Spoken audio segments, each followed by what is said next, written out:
Hello guys, অবশেষে চলে গেলাম আমি আমার ফোনের ডিএলএস অ্যাপে। এখন আমি দেখাবো আপনাদেরকে কিভাবে ভালো ভালো প্লেয়ার কিনতে হয়। আর হ্যাঁ, ডিএলএস অ্যাপটি খেলে ভালো করে টাকা জমাবেন। টাকা জমানোর পর দেখবেন ভালো ভালো প্লেয়ার আসছে। প্লেয়ার আসার পর এখানে ট্রান্সফারে আসে প্লেয়ার আসবে। এখান থেকে 500 টাকা করে চার্জ দেওয়া লাগবে না।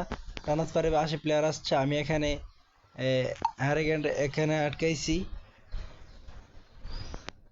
ওর এখন আমি কিনতে যাচ্ছি প্রায় 2800 টাকা দিয়ে।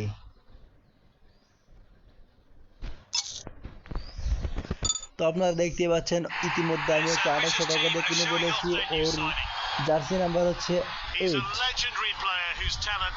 আমার জানা মতে ও একজন ভালো স্ট্রাইকার। তাছাড়া আমি আপনাদেরকে দেখাবো আমাদের টিমের প্লেয়ারগুলো। আমার টিমের প্লেয়ারগুলো হচ্ছে এইগুলা। বাপ্পি ভালো ভালো প্লেয়ার আছে আমার টিমে। আমার প্লেয়ারগুলো এইগুলো আছে। তারপর এখানে আমি আবার ওকে কিনে নিলাম 2800 টাকা দিয়ে। প্রায় আমার এখানে অনেক টাকা খরচ হয়েছে। ওকে কিনতে আমার 460 ডায়মন্ডের মতো খরচ হয়েছে। তো আজকে এটুকুই। দেখা হবে আবার পরের অন্য কোনো ভিডিওতে।